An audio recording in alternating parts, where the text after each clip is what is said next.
Mbote na bino, j'espère que vous allez bien. Yeah. Naye encore lelo tolobela sujet ya ba-immigré. Ba-immigré oyo bazoya bientôt là na Congo, na RDC, na Kinshasa précisément. Actuellement, on a aussi quelques prisonniers américains qui sont logés, je crois, du côté Ntsele, de la commune de la Ntsele. C'est là où le gouvernement congolais les a logés. Et gouvernement ya Colombie, le président colombien Siliki Makasi, il a instruit son ministre des Affaires étrangères pour rapatrier tous les Colombiens qui sont actuellement à Kinshasa et qui étaient prisonniers aux États-Unis à cause de l'expulsion.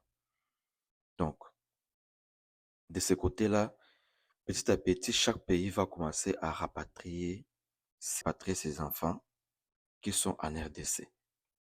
Mais le grand problème se situe actuellement par rapport aux 1100 Afghans qui vivent au Qatar. Pour votre information,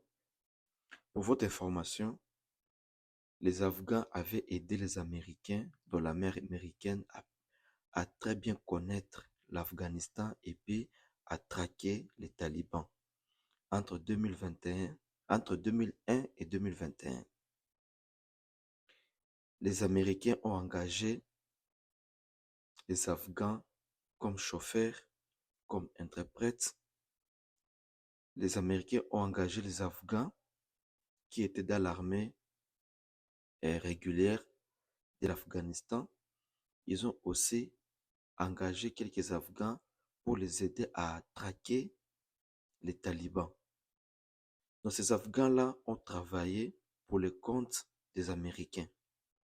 Ils ont travaillé pour que l'Amérique puisse gagner leur mission au niveau de l'Afghanistan. Ils ont travaillé pendant 20 ans. Mais il s'est fait qu'en 2021,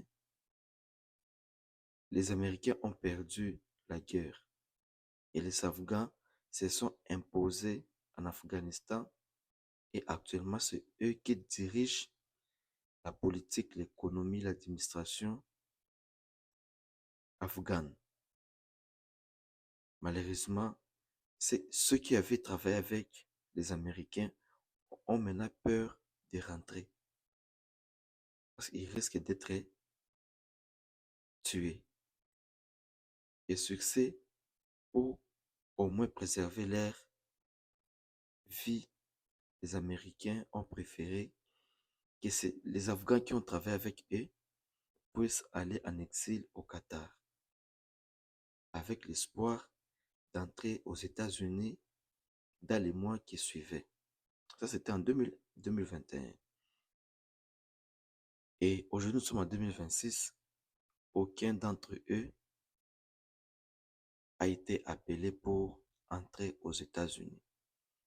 Et avec l'administration Trump qui durcit l'immigration, avec l'administration Trump anti-immigration, avec cette administration qui veut d'abord prioriser la sécurité des Américains, avec une administration qui ne veut pas voir les étrangers dans leur pays, voilà comment les Afghans veulent être rapatriés en RDC.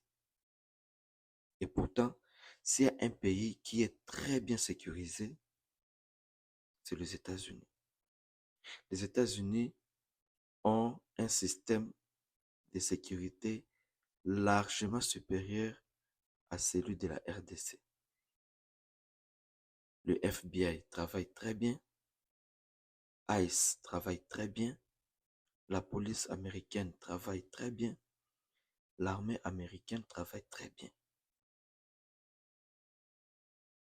Si déjà un pays comme les États-Unis considère les Afghans comme une menace sécuritaire, a fortiori un pays comme la RDC qui a une armée très fragile. Mais ce pays-là qu'on veut imposer de recevoir les immigrés, que la grande puissance a peur de les intégrer dans son pays. Et on veut intégrer ces immigrés dans un pays du tiers-monde comme la RDC. Et je vous dis, en RDC, une grande partie de la population est contre cette venue des Afghans. Et la plupart ne veulent pas de ces Afghans, mais n'ont pas le courage de les dire. Certains même disent que le président a vendu le pays en signant du n'importe quoi, alors que cela ne va pas avantager le pays.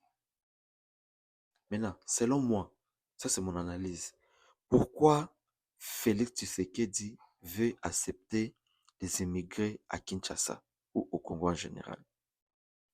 Souvenez-vous, l'année passée, les, les Anglais, si je ne me trompe pas, avaient... Souvenez-vous, l'année passée, les Anglais avaient sollicité à Paul Kagame de recevoir quelques immigrés chez lui. Et Paul Kagame aussi avait accepté. Et ce genre de contrat ne se passe pas sans que l'autre puisse tirer aussi profit. Et comme Félix Tshisekedi veut gagner petit à petit la confiance totale des Américains, voilà pourquoi, selon moi, il a voulu que ces immigrés puissent descendre au Congo. Car s'ils boudent ou s'ils refusent de recevoir ces immigrés, facilement, les Américains vont proposer ces immigrés au Rwanda. Maintenant, en proposant déjà au Rwanda, les Américains n'auront pas la capacité ou le courage d'interdire aux Rwandais, par exemple, de cesser d'imposer l'insécurité en RDC ou de les imposer à mettre fin à la guerre. Pourquoi? Les Rwandais sont en train aussi de les aider avec les immigrés. C'était ça la crainte de Félix Tshisekedi. Ça, c'est en tout cas ce que moi je pense. Maintenant, pour gagner la confiance totale des Américains, voilà pourquoi le président est censé accepter tout et rien pour tirer les draps de son côté. Voilà. Donc, c'est un peu ça la situation. Comme on le dit, les vins tirés, il faut les boire. Moi, je souhaiterais, comme ces immigrés viendront à Kinshasa, parce qu'on les veuille ou pas, le président avait déjà décidé que ces gens-là viennent. Il faut maintenant les sécuriser. Ils seront confondus d'abord avec la population lambda. Ces gens-là vont commencer à faire des enfants avec nos populations. Si tout n'est pas bien orienté, le Congo, après 50 ans, aura des problèmes. Aura des problèmes. Et je me pose encore la question, au cas où, par exemple, le Taliban veulent vraiment exterminer les Afghans qui avaient travaillé avec les Américains, ça va encore créer l'insécurité au Congo. Parce ils sont tellement forts en terrorisme, ils vont utiliser les groupes islamistes pour venir commencer à créer des attentats kamikazes en RDC ou à Kinshasa. Et en créant des attentats kamikazes à Kinshasa, il y aura plus de morts du côté de la RDC. Les Congolais vont perdre leur vie inutilement. Donc, il faut vraiment traiter ces dossiers avec beaucoup de sagesse. Sinon, ça risque d'être un bombe à retardement. Il faut vraiment traiter ces problèmes avec beaucoup de sagesse. Merci.